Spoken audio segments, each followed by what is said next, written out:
Esperando.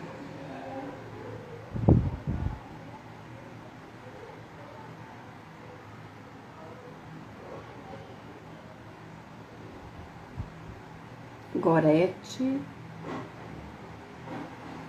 Nós estamos esperando. Enquanto a gente espera, pessoal, gostaria de convidar vocês para compartilhar conhecimentos com a gente lá na Elo, dividir opiniões, a gente poder trocar ideias, né? Que sempre é bom para o aprendizado, para o crescimento. Então, segue a Elo, coloca lá a opinião de vocês. A gente também segue de volta. Enquanto a gente vai esperando a Cris Mukai aqui, a gente falar sobre o TDAH e o TDA.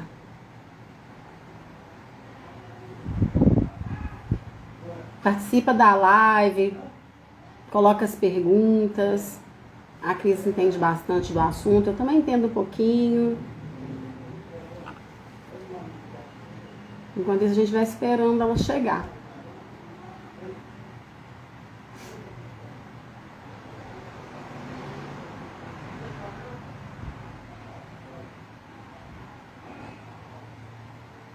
Saber da Liz entrou. Boa noite, pessoal. Vocês não preocupam não, viu, gente? É porque ela é meio atrasada em todas as lives que a gente fez. Daqui a pouco ela chega.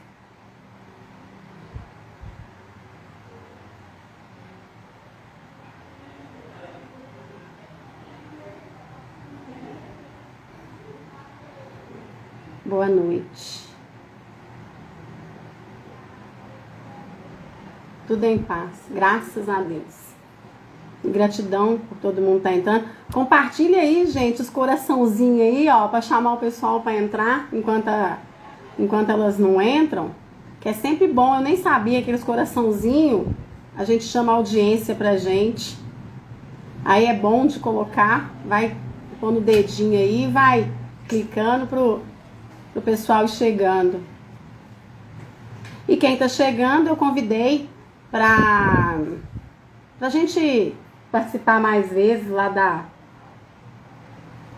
Elo, pra gente trocar mais informações, colocar opiniões. A Adri da Elo também entrou. Enquanto isso, né, Adri, a gente fica aqui como sempre esperando a Cris, que tá atrasada, né?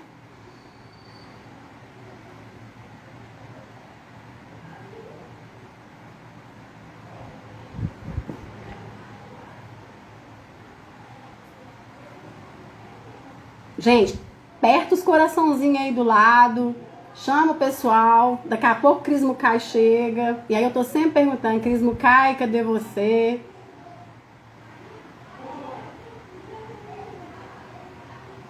Ah, vai gravar um vídeo fazendo jogo de memória, que bacana, compartilha lá com a Elo, Saber da Elisa, vai ser interessante, essas trocas de ideia a gente gosta bastante, viu? Ah, Cris entrou. Vamos ver se ela...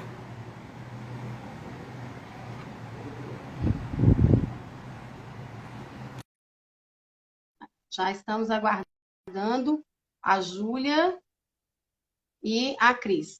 Não deixa de compartilhar seu jogo com a gente não, Saber da Elisa. A gente gosta muito. A Cris entrou, a gente está aguardando ela aqui.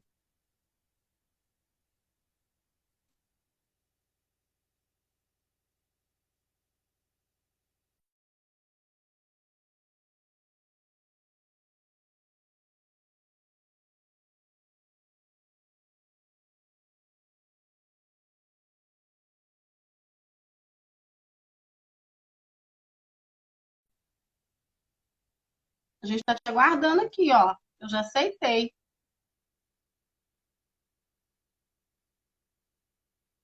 Escreve aí, Cris. Não está conseguindo entrar, não?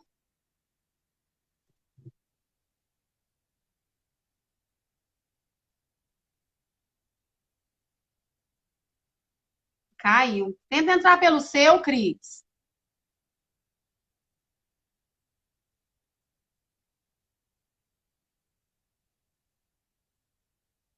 Bom, agora eu estou tentando ver se a Júlia, a Cris entra, guardando a Cris. Aí, a Cris conseguiu. Como sempre, eu tenho que ficar aqui distraindo o Nós povo. estávamos te ouvindo. Ainda foi Como bom que sempre, foi esperando a Cris Lucai. Como sempre. Mas a gente não conseguia, não sei qual era o problema. como sempre, eu fico assim, cadê a Cris Lucas, gente? Cadê a Cris Lucas? Mas foi bom que eu convidei o pessoal para curtir a página da Elo. Eu O escutei Saber até Delícia, você falando com a o pessoa que vai Saber pra montar um Delícia não brinquedo. vai poder participar da nossa live toda, mas ela vai participar uma parte. Eu falei para ela para compartilhar o jogo com a gente. Enquanto isso, eu vou interagir Isso, com eu o povo. escutei isso E vocês tudo. vão Mas colocando hoje a dedinho culpa aí, não ó. foi minha. Hoje a culpa não foi minha. Hoje foi culpa da Obrigada, internet, né, Dani. Júlia? Não, hoje a gente escutou tudo que você falou, tá vendo? Não Ah, pode mas falar é mal da claro. gente. Não fico, não. Aqui, É gente, boa expectativa do noite. último encontro. Vamos lá. Vamos para o nosso último encontro. Nós já estamos atrasadas, como sempre, nós três. E vamos falar um pouquinho sobre o TDAH. Para quem ainda não participou da nossa live, a gente está recebendo a Júlia, que é psicóloga, e a Cris Mukai, que ela é especialista em educação especial. A gente tem feito algumas lives no decorrer do ano e a gente termina uma hoje falando sobre o TDAH e o TDA. A Júlia vai falar um pouquinho junto com a Cris. Fala um pouquinho sobre o que é, né, gente? Nós vamos falar começando sobre o que é, né? Nós temos que pensar no transtorno do déficit de atenção e hiperatividade como um transtorno, primeiro, muito comum e muitas vezes mal diagnosticado. Porque é o primeiro transtorno que se pensa quando uma criança é agitada. Então, nem sempre é isso. Outra coisa, o primeiro transtorno que se pensa quando a criança está desatenta. Não, nós devemos pensar em 3 premissas. Primeiro, na impulsividade, no estar a 1000 por hora, a falta de controle inibitório junto com essa impulsividade. Estar a 1000 por hora e esquecer tudo, gente. É o esquecer constante. Não é só durante o período de aula. É em casa, é na sala de aula, é na casa da avó, é assistindo um filme, perde o filme no meio do caminho. Então, essa criança com transtorno de déficit de atenção e hiperatividade é uma criança, primeiro, que não pode ser estigmatizada. E todo o tempo nas escolas nós percebemos esse estigma, várias crianças sem mesmo o diagnóstico propício. Porque ele se confunde. E por ele ser um transtorno famoso, vamos falar assim, ele se torna como se fosse referência. E não é, né? Sabemos hoje, através de pesquisa, que as crianças, até a segunda fase, até os 9, 10 anos, mas principalmente na fase de alfabetização, é onde nós podemos novamente perceber o início do transtorno do déficit de atenção e da hiperatividade. Mas ele também, hoje, está sendo muito comentado na fase adulta. Aquele adulto que começou 1000 coisas e parou, não deu conta da vida. Então, nós temos que pensar no transtorno de uma forma completa e não de uma forma única. É uma criança que ela escala móvel, que ela deixa cair, que ela é destrambelhada, vamos falar a palavra, que é muito usada, né?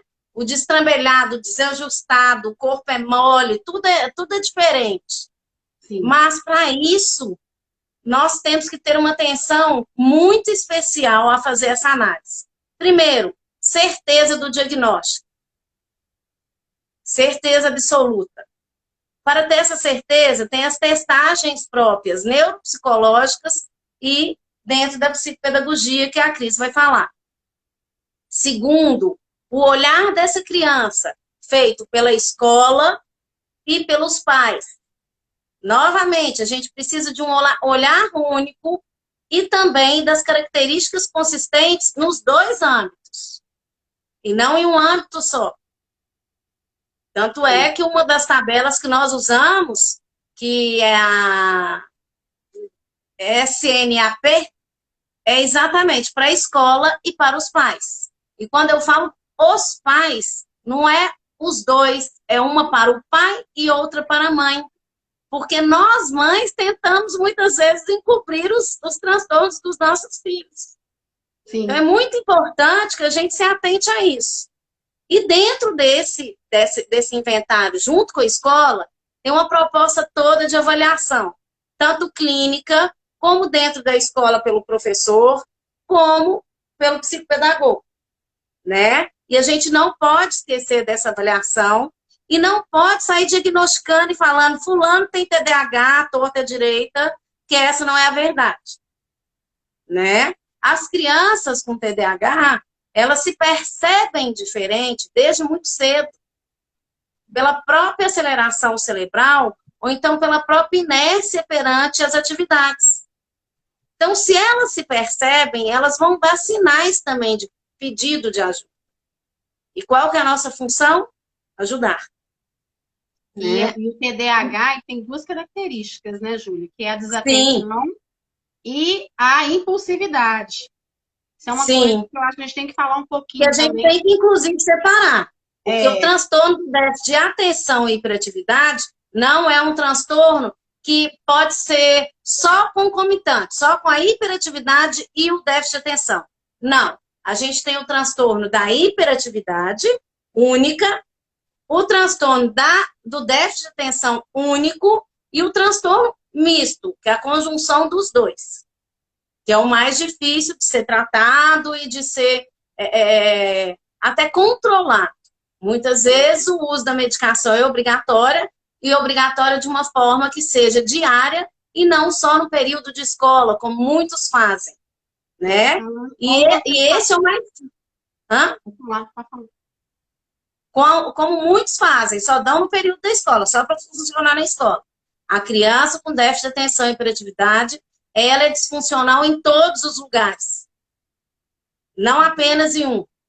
eu acho que a gente tem que deixar uma coisa muito clara, que como você falou que as características elas são separadas, eu estava vendo um vídeo falando justamente sobre o déficit de atenção, que a gente tem essa característica de colocar os pais, ou até mesmo, às vezes, o professor sem o diagnóstico, ou sem a gente ter o concreto na mão, a gente tem aquela característica de falar, essa criança ela tem um déficit de atenção. Dentro de um vídeo que eu estava estudando, eu acho que a gente tem que explicar bastante, porque também é uma coisa que eu aprendi. O déficit de atenção nem sempre ele é característica de TDA e nem TDAH, né, Júlia? Não. Porque a ansiedade causa déficit de atenção, depressão causa déficit de atenção. É importante a gente lembrar isso, que ele está sempre ligado a outras comorbidades. 90% das crianças com déficit de atenção e hiperatividade, ele tem uma outra comorbidade.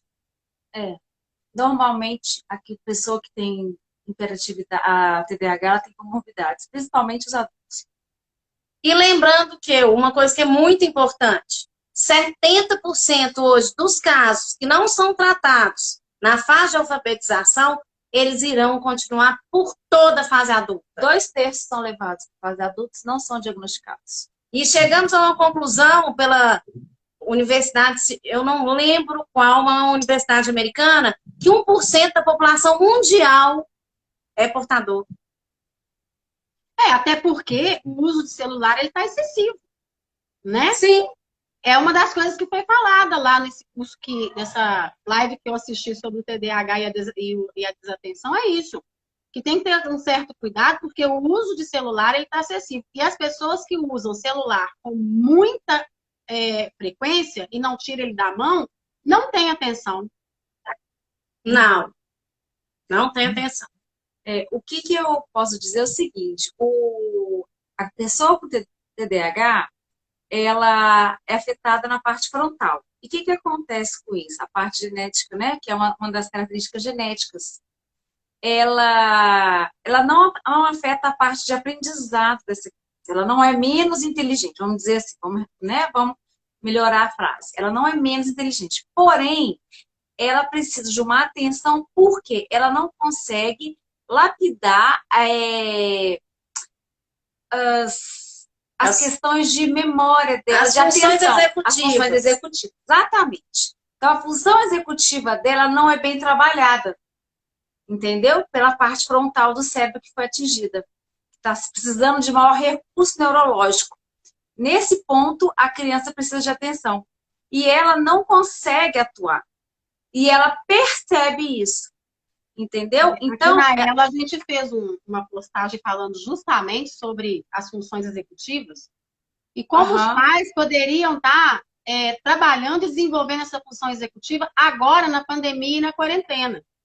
Porque para você desenvolver uma boa função executiva, você começa com planejamento. Sim, não é? Organização. Então, organização, planejamento, rotina, tudo faz parte da função executiva. Então, e a criança que desenvolve muita coisa no cérebro. Ela precisa de ter uma organização e ela precisa de saber colocar isso em prática. E dependendo da idade da criança, é muito difícil para ela atuar sobre isso, colocar uma agenda, colocar uma rotina, fundamentalizar isso. Entendeu? Então, ela precisa desse suporte da família ou de um profissional adequado. E da família, sim, e quem vai estar ali diante da criança é a família, né? Para poder colocar em prática essa organização. Por quê? Na hora que você entra no quarto de uma criança desse tipo, você percebe nitidamente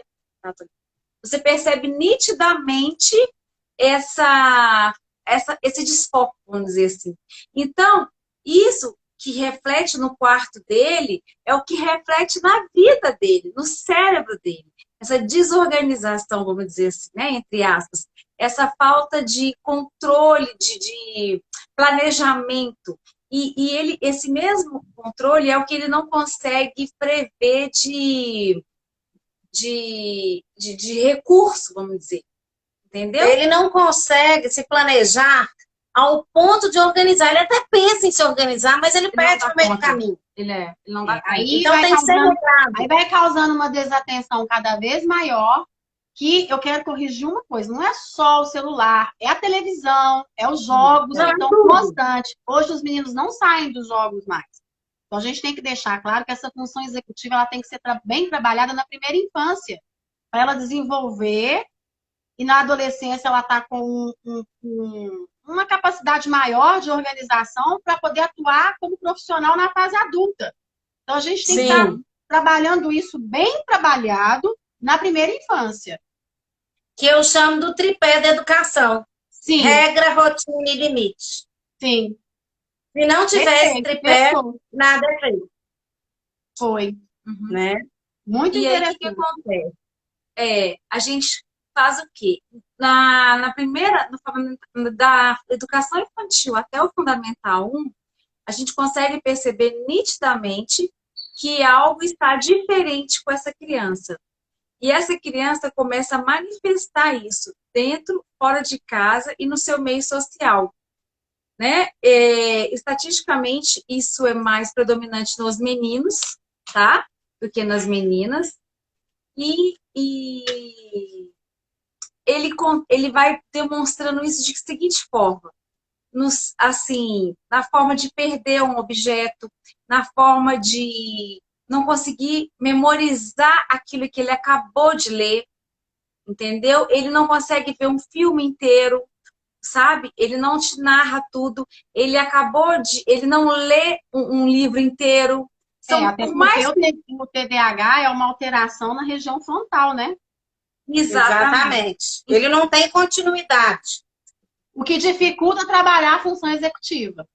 Isso, exato. E é muito importante a gente pensar que influencia na vida dessa criança de todos os lados. Socialmente, pessoal, acadêmico, na família, né, amorosa. Ele começa a se perceber diferenciado, que ele não entra dentro do contexto.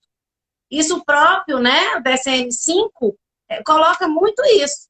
Que a partir do momento que uma criança, um adulto, ele tem problemas clinicamente significativos, mas com afetação na sua vida social e na sua vida, no seu âmbito de trabalho social como um todo, ele precisa o quê? Ser tratado. E se não for tratado, o que vai acontecer? Vai continuar.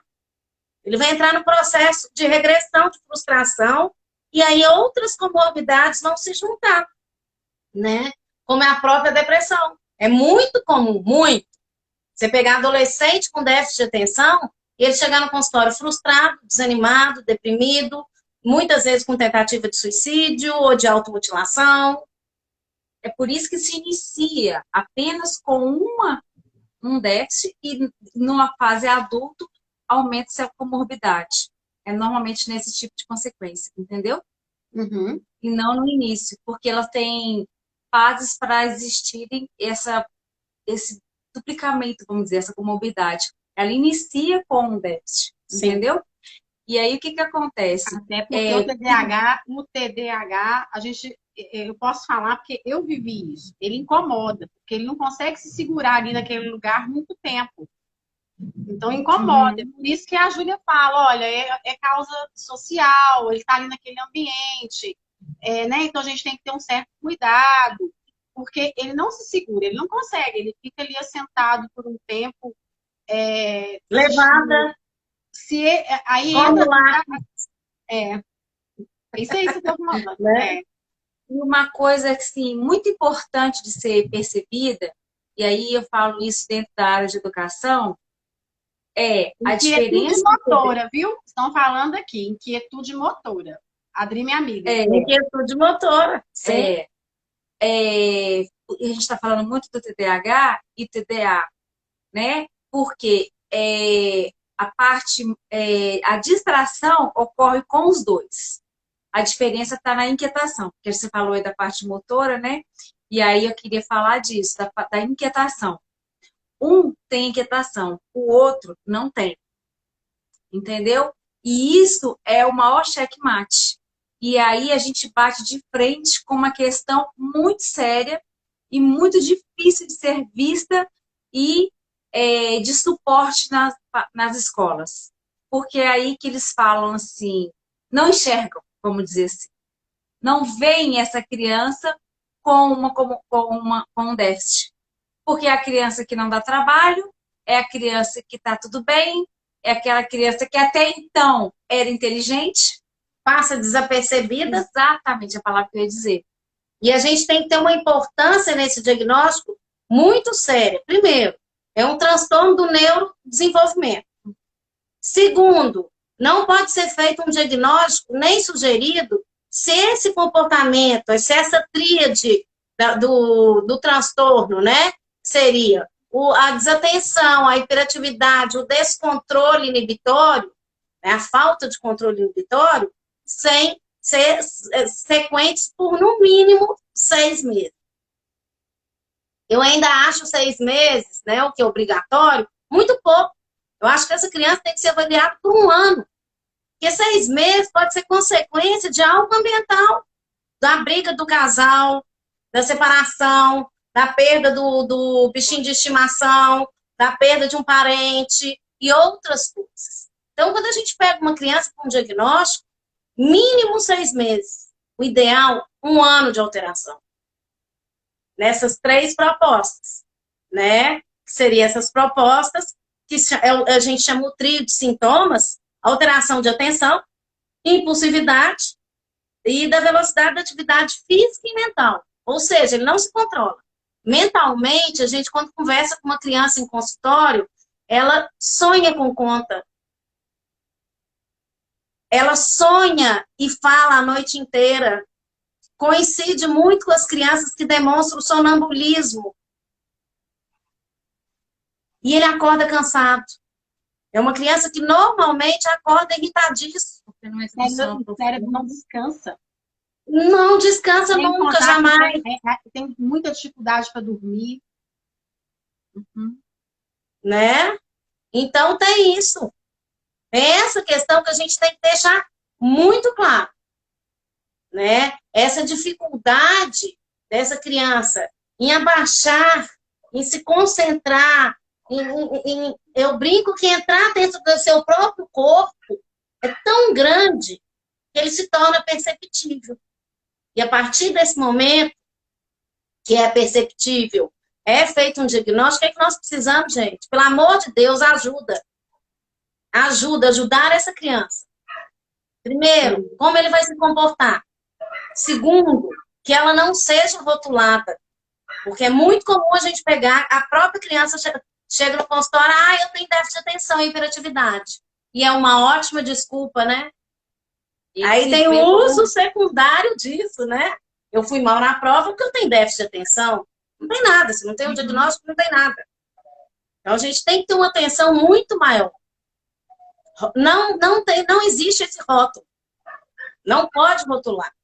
E não pode existir o ganho em cima disso, que é muito comum. A criança não pode se beneficiar, ela não pode saber que ela está se beneficiando disso, vamos dizer assim. E quando se beneficiar, tem que ser chamada a atenção, punida e falar, olha, espera lá, você está tendo todo o apoio. Então... Até porque a gente encontra muito, dentro desses transtornos todos que a gente vem falando, esse ano todo, esse decorrer do ano, a gente encontra muito preconceito, né? Então, a gente tem que ter um cuidado com isso, porque a gente encontra preconceito até dentro da própria família. Então, a questão do medicamento, por exemplo, uma pessoa colocou aí na live, a gente encontra muita resistência na família em relação ao medicamento. Então, a gente encontra em relação ao medicamento, a gente encontra em relação ao TDA, ao DDA, a gente encontra em relação ao autismo. Então, a gente tem que, eu acho que tem que ser feito um trabalho que conscientize todo mundo dessa questão do transtorno. Desmistificar o medicamento. Família, fazer um trabalho com as famílias, gente. A família está tendo muita dificuldade para aceitar, o que está trazendo muito trabalho para dentro da escola também. Então, um trabalho interdisciplinar, porque ele também é um trabalho... Diagnosticar uma criança com TDA e TDAH é um diagnóstico clínico, entendeu? Então, ele, assim como a gente falou na live passada, ele também é feito de forma clínica e ele é interdisciplinar, tá? Ele demanda muito do neuropsicólogo, do neuropediatra, do psiquiatra, entendeu? E ele faz com que a gente faça essa análise a longo prazo, em várias etapas da idade, tá? Não dá para ser feito cedo, porque ainda demanda outros tipos de avaliações sobre a criança, e uma avaliação também que é muito importante é do processamento auditivo, que ela contribui muito também para a nossa avaliação. Ela é de suma importância. Sim. Tá? Do auditivo e do oftalmológico, para você tirar a chance que aquela criança tem um outro problema, né? Porque se ela não enxerga, ela vai ser hiperativa. Ou então desatenta. Então a gente tem que pensar nisso, de uma forma muito clara. A primeira indicação, quando chega em um profissional, ou até o professor, a criança está com os exames oftalmológicos e do processamento auditivo em dia? Aí, se não estão, vamos pensar, por que não estão? Vamos pensar como fazer. E aí, sim, começar essa busca multidisciplinar, e aí, sim, trabalhar.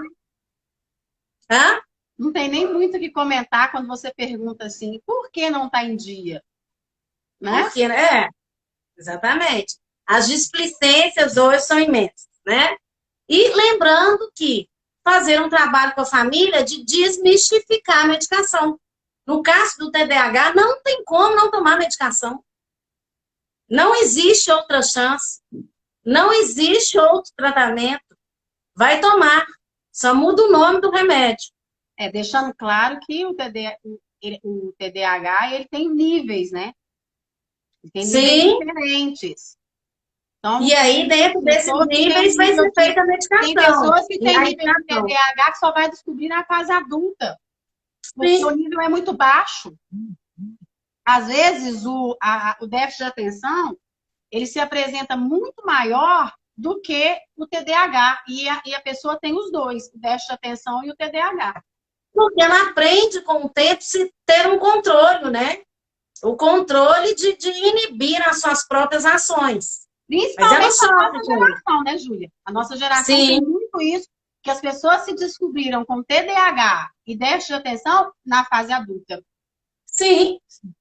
Agora, quando eu falo da medicação e que ela não pode ser interrompida e tem que ser levada de uma forma muito séria, é porque cada vez mais nós vemos o preconceito familiar e mais do que isso. Já que toma remédio, no fim de semana não precisa tomar. Ele não vai na escola no fim de semana. Ou então nas férias ele não precisa tomar. Aí a minha pergunta para a mãe sempre é essa. Ele só é hiperativo Segunda a sexta. de segunda a sexta? Tem uma temporalidade ali estabelecida? E dentro da sua casa? Ele só tem déficit de atenção na escola? E o sapato espalhado pela casa, a calcinha, a cueca, a roupa e tudo mais? Ei, não é só essa TDAH ele desorganização. se apresenta em todos os ambientes. Escolar, familiar, Exatamente. social, é todos os ambientes, eles não se seguram. Então, a gente tem que acabar com esse rótulo e com esse preconceito e de pensar que a medicação só serve para um bom desenvolvimento escolar e pensar que a medicação serve para toda a vida daquela criança, daquele futuro adulto e pensar no uso dela atemporal, não tem um tempo certo. O que é O feito Paulo- é uma O Paulo constante da reavaliação educação é o alvo sobre a para dosagem, na sobre o época, ele está medicamento. falando, ó, a família tem que se abrir às questões do diagnóstico, porque também realmente está difícil deles se abrirem para isso, né, gente? Não é muito fácil. Sim, Agora, eu vou tornar a falar. Não é todo mundo que tem déficit de atenção que tem o TDAH. A ansiedade não pode ser confundida com o TDAH, porque a pessoa ansiosa, ela é inquieta. sim, ela A mexe pessoa, ela muito, é né? muito inquieta, ela mexe o tempo todo, e até questões motoras também. Então, não o depressivo, o ansioso. Então, a gente não Sim. pode confundir as coisas. É uma coisa também Inclusive, é muito comum a gente achar esse diagnóstico, né? De déficit de atenção e hiperatividade e ansiedade. São aquelas famosas crianças que roem unha. A gente percebe muito isso. É um grande indicativo. Por que está roendo unha? O TDAH rói Né? unha. Rói. Normalmente não tem unha mais. Rói o dedo já. Se não for tratado de uma forma adequada. A compulsão alimentar e tudo mais. Porque entra outras características que são bem indicativas e que são bem claras. Né? E a gente tem que pensar nisso. Por isso que a Adri colocou, vamos ter uma atenção do psiquiatra, do neuro, do pediatra, especialistas em TDAH mesmo, porque a gente às vezes procura e aí as coisas são confundidas porque não são especialistas nisso. Até o próprio psicólogo, né, Júlia, pode indicar. Sim, sim. Né? E lembrar de uma coisa, né, gente, que eu sempre falo, desculpem colegas, né, da área de psicologia, mas o psicólogo infantil, ele é infantil.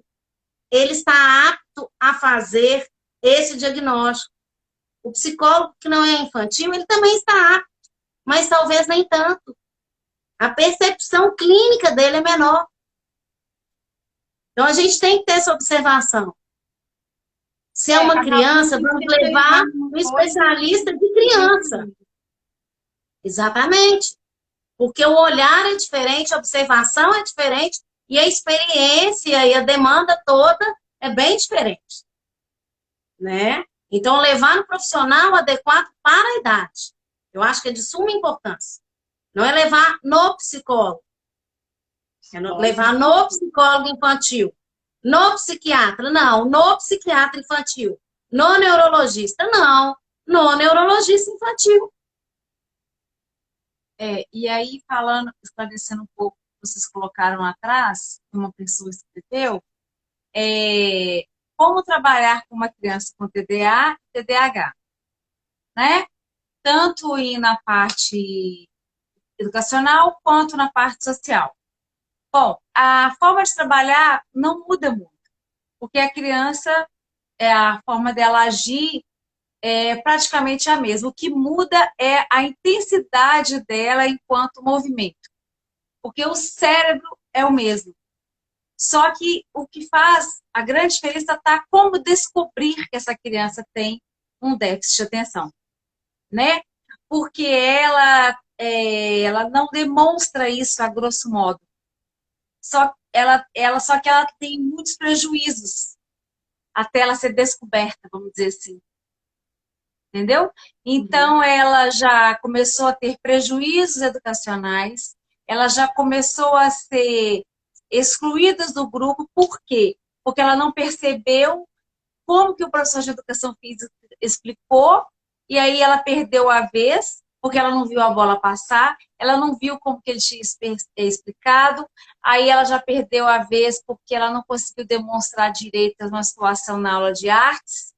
Isso vai sucessivamente, isso vai acontecendo, né? Vira cíclico, né? Isso. Aí, o que acontece? Até que isso chegue numa família, até que ela consiga perceber que está sendo uma consequência dela, ou que um profissional consiga perceber e chame uma família para contar que ela está tendo algum declive na sala de aula e que isso não é por consequência dela na parte cognitiva, em vez de falar assim, você não está prestando atenção, você não está anotando, você não trouxe o bilhete. Várias coisas já ocorreram, né? Então, isso é um assunto muito sério e pouco observado. Os cliques já foram dados antes. Os sinais já foram dados. E nisso a criança já está com 10 anos. Né? E é uma criança já com dificuldade de sociabilização. Sim. É uma criança que já apresenta baixa autoestima. Exatamente. A primeira coisa que acontece é a baixa autoestima. O olhar sempre muito baixo. Aí vem aquilo que a gente falou, Dani, a comorbidade, tá vendo? Que elas vão surgindo. O olhar sempre muito baixo, a vergonha, o medo de rejeição, gente, isso é uma coisa assim, clássica. Ele sabe que ele é diferente. Então, ele tem medo de ser rejeitado. Então, muitas vezes, a forma da criança com déficit de atenção e hiperatividade sobressair é sendo um palhaço, o bobo da corte. Que ali, ele não vai ser rejeitado. Ele vai fazer gracinha para todo mundo vai gostar dele. Mas aí eu vou te perguntar, ele vai ser feliz assim? A criança está perdendo o que dela? O brilho, a personalidade. E ela vai se escondendo nesse bobo da corte. A gente escutar isso dói. Imagina eles. Eu falo muitas vezes. Olha a sua posição perante a sala. Você só faz gracinha?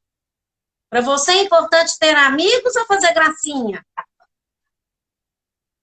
Porque para que ele perceba que não é uma fuga. Ele não tem que fugir. Ele tem que se encaixar. Ele tem que se padronizar do jeitinho dele, sem perder a essência, mas se padronizar. E não é fácil, gente. Não é fácil. A gente que não, trabalha é muito com criança sofrimento. com TDAH ou TDA, não é fácil. Porque a criança com TDAH, ela desperta, ela chama a atenção, vamos dizer assim, no meio. Só que a criança com TDA, ela não tem essa dispersão toda, porque é aquela criança tranquila. Só que ela tá voando, voando, voando, entendeu? E nisso ela já perdeu muito conteúdo até ela ser descoberta, até ela conseguir pedir ajuda, entendeu? E isso, normalmente, a criança já passou dos 7 anos, uma das fases mais importantes, né? Porque até então a gente não conseguiu perceber tanto. E aí eu vou entrar com uma discussão na psicologia. A culpa é de quem, gente? Dessa não percepção? É da mãe, como sempre. A mãe leva a mochila da culpa. Mas nesse momento a culpa é da não percepção da mãe e do pai. Agora esta está colocando a mesma fala que eu falei agora. Se dói na gente, imagina na cabeça deles, que eles não têm controle. Exatamente. Né? Então é importante a gente pensar nisso. Pensar em como o nosso olhar enquanto mãe, não importa se trabalha 1 hora, 10, 20 horas por dia. O nosso olhar tem que ser um olhar de percepção. Eu vou abrir um parênteses e vou aproveitar que é a nossa última live do ano e vou dizer o seguinte, isso não é só em relação ao TDAH, né, gente? Não, em tudo. É quando eu falo, vou levantar uma polêmica. Eu não sou autista, eu não sou TDAH, eu não sou TDA. Eu não sou dislexo, eu sou um ser humano. E eu tenho que ser olhado enquanto tal. Como um ser humano. É. E tem que E a perceber as gente, minhas enquanto dificuldades. educador, tem que ser um direcionador, sabe? Eu acho isso muito importante. Eu e a Cris, a gente falava muito isso, né, Cris? Lembra? Ela, enquanto mãe, e eu, enquanto educadora, a gente conversava muito e a gente falava isso. O educador, ele tem que ser um direcionador. Ele tem que ter um olhar diferenciado. Se ele não tiver um olhar diferenciado, ele não vai conseguir encaminhar aquele aluno, ele não vai conseguir trabalhar para que ele seja bem aceito. Porque não é só ele que vai conseguir. A gente que está dentro de. A gente que tem experiência de sala de aula de muito tempo, não é só ele que vai conseguir se encaixar socialmente. Tem que ter um trabalho para ele conseguir, igual você falou que faz com os seus pacientes, Júlia. Você vira para ele e fala: olha, você quer ser o palhaço da turma ou você quer ter amigos? Né? A gente não pode, a gente, né? como educador, a gente não pode falar: olha, você vai ser o palhaço da turma ou você vai ser o que tem amigos. Mas eu posso direcionar, eu posso criar vínculos para que ele seja bem aceito em qualquer um dos transtornos, sabe? Então, eu acho que, aproveitando que é a última live do ano, eu quero abrir esse parênteses, falar sobre isso, porque isso é uma coisa que eu prego muito, é uma coisa que a Cris prega muito. Você também, Júlia.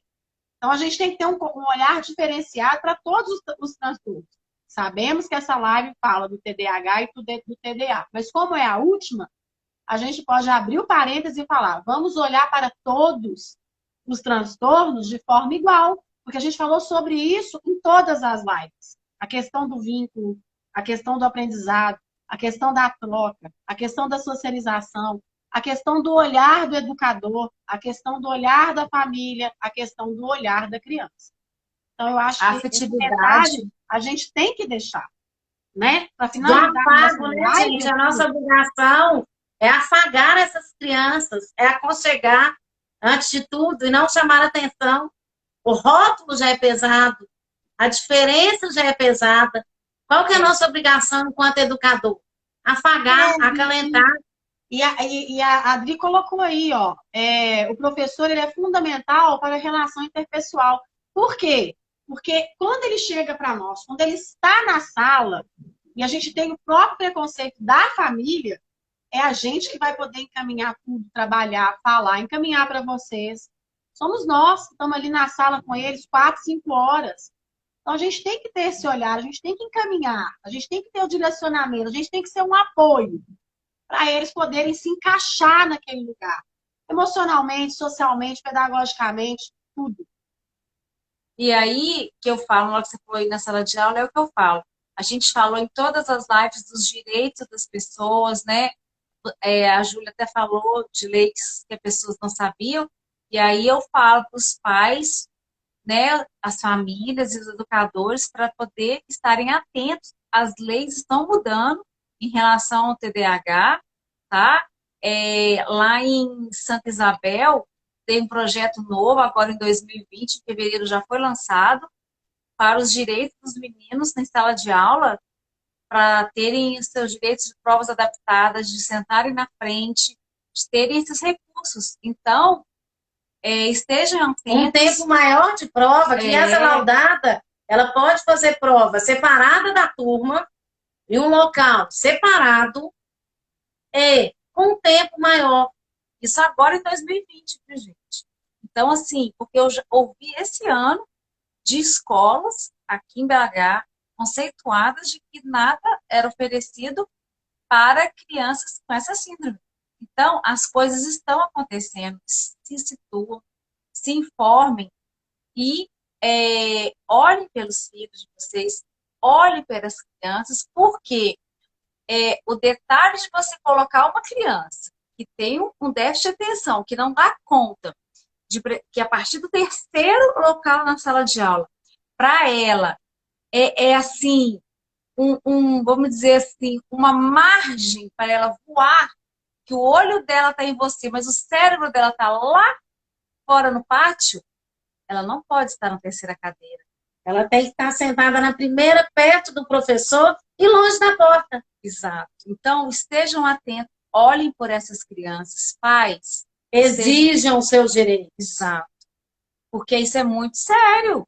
Depois que o ano andar, depois que a criança entrar numa depressão, né, Júlia? Sem Perder a dúvida. autoestima, gente, isso é muito sério. O tempo que se gasta para recuperar a autoestima de uma criança, de um pré-adolescente que já tem a parte hormonal envolvida, é muito sério, é muito tempo. E a gente ainda não falou do transtorno opositor, que é muito comum. Não, nem estamos nele. Melhor Nem nem tá mexer. nele. Nem passamos por ele. Né?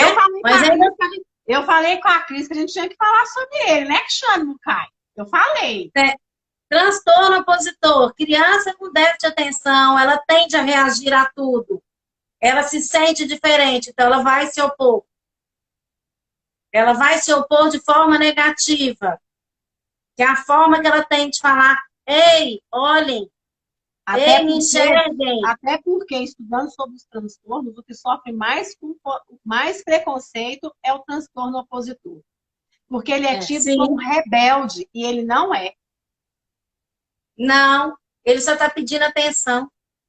Justamente. Aí, ele está pedindo amor, esse é o Nós vamos abrir uma próxima live com transtorno opositor, que chama o Caio. Vamos deixar para os espectadores. Eles vão escolher a nossa próxima live. Olha, eu trouxe 2 livros para os pais, tá? Esse aqui é super simples, porque eu tenho dificuldade de atenção, da Luciana Tiff. É um livro para os meninos lerem. Os meninos quer dizer as crianças, tá? Ele é um livro bem simples, olha só. Tá vendo, Dani? Ele é um livro infantil mesmo, livro pequenininho para as crianças lerem, tá? E esse aqui, ele é um livro um pouquinho maior, mas é livro assim, eu li ele em 1 hora, tá? Mas ele é um livro para criança e adolescente. E tem o No Mundo da Lua, né, que é o mais famoso hoje, para identificação disso, que a gente não pode esquecer. Porque esses são para as pessoas que têm, assim, no caso, assim, as crianças, adolescentes. Porque chega numa hora em que você tem que contar para eles o que está acontecendo. Os pais vão sentir esse momento. Eles vão começar a perceber, e aí é bom. É a hora que você não conta para a menina que ela vai menstruar e tal, não existe aquele momento. Existe um momento de você se abrir com seus filhos sobre outros assuntos. Esse que a Júlia está dizendo é para os pais. Do Paulo Matos, O Mundo da Lua, no qual você vai identificar. Quem quiser, eu ofereço a Elo, eu tenho mais de um, ofereço até fazer um sorteio com um livro do O Mundo da Lua. Guarda aí para a gente poder fazer um sorteio no nosso próximo curso, Júlia. E com o material inteiro de qualificação para que você entenda e faça uma rotina com a criança. Sim. Eu acho que a gente conseguiu. Eu acho que a gente, a Adri mesmo elogiou vocês. Eu acho que a gente conseguiu passar direitinho a questão da importância, as características de cada transtorno. Nós conseguimos passar direitinho a questão de olhar para o outro. Aí, ó, a Adri que é o livro, ó. Questão de assim, ela é como eu, ela adora buscar as coisas, ela pesquisa, aliás, foi meu exemplo de educadora.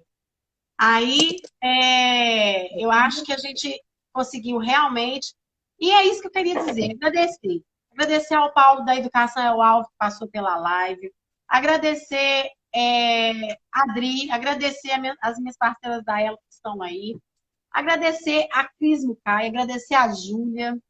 Eu acho que a gente tem que.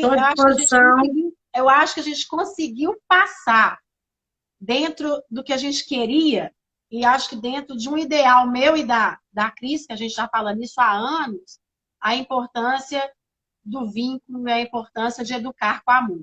Eu, Adriana, a Adri, que trabalhou comigo, que está aí na Elo, a gente, como ex-salesianas, a gente sabe da importância de trabalhar com a armorevoleza, né, Adri? Que é o limite com amor.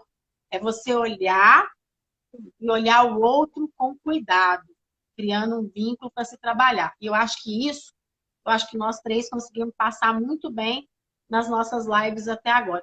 Por isso que eu falei com a Cris. Então, os telespectadores estão aí, estão falando para a gente preparar. E eu falei com ela, Cris, ó, nós vamos entrar de férias, descansar a nossa cabeça, porque nós estamos muito cansados. mas nós vamos começar a preparar uma série de live pro ano que vem, né, Cris?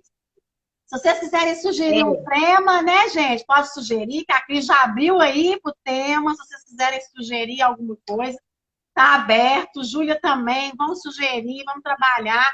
Vamos ver o que está sendo... Tá mais defasado para a gente poder buscar informação e levar para as pessoas, porque às vezes elas até nem têm um tempo para poder ir lá e buscar, então a gente leva a informação até vocês, né? Então, é uma parceria constante. A proposta é ajudar os pais, ajudar as famílias e deixá-los o mais confortável, confiante e seguro do que os espera, né? Dentro da sala de aula, dentro do consultório, que é isso que nós fazemos aqui. Uma boa proposta para uma nova live futura seria exatamente dicas para os pais com crianças com transtornos de aprendizagem. Uai, esses pais estão muito perdidos. A gente pode fazer a dica dos pais de cada transtorno. Podemos fazer até de cada transtorno. Porque as dificuldades são grandes, né? Tá aí todo mundo falando, todo educador que está aí na live falou a mesma coisa que você propôs aí, Júlia, de questão de falar mesmo do preconceito de aceitação da própria família, né? Isso ajudaria bastante as famílias, a gente levar dicas, né? De como aceitar, de como trabalhar, de como colocar. Eu acho que seria Porque, na verdade, assim, independente da síndrome, o olhar ele tem que ser caloroso, né? Vamos dizer assim. Sim. Né? O nosso afeto, o detalhe é que vai fazer a diferença. Né? A sutileza com que você transforma esse aprendizado é que faz com que ele seja compreendido, independente do sítio da criança. Né? Sim. Na verdade, é um amor, né, gente? Eu falo que o amor constrói. Eu ouvi de quem isso. Como a gente poderia definir esse ano com amor. Porque o que foi que restou desse ano? Foi a união das pessoas, não foi? Eu sempre falo isso. Em todas as aulas que eu dou, eu sempre utilizo. O amor é a única coisa que é capaz de construir. É amar. É ser persistente naquele amor. Quanto mais cansado você esteja com aquela criança hiperativa ou com qualquer outra criança, ame. Não demonstre que está cansado, que está desistindo dela. Nunca fale. Eu desisti de você. Eu não acredito em você. Gente, que bonitinho. Minha aluna entrou na live. Sou eu, Dani. Te amo. Também te amo, Bela. Bonitinho demais, gente. É isso que eu falo. É isso que faz a gente ficar sentindo identificado, né? Ó, você vê que bonitinho. Exatamente. Foi isso que você recebeu. Foi o que eu recebi essa semana. E hoje eu já chorei. Nossa, e hoje eu já chorei para despedir deles, viu? Porque o último dia com eles, nossa, eu já chorei. Então, acho que o importante é isso, é o construir ponte, é o construir o amor, é ensinar com amor. Eu acho que isso é que é o mais importante. E continuar com essa nossa live. Nós vamos ter que agradecer porque nós temos que gravar a live, senão nós vamos perder ela. E a live foi muito bacana com essa finalização nossa, então nós não podemos perder essa live. Então vamos dar boa noite. Muito obrigada, pessoal. Obrigada a vocês, obrigada a ela. Eu agradeço a oportunidade. E que venham as próximas. Boa noite. Tchau, fiquem com Deus. Muito obrigada pela participação. Peço que você me disponibilize a live para que eu possa colocar no Instagram também. Pode deixar, eu vou conseguir. Beijo, gente. Tchau.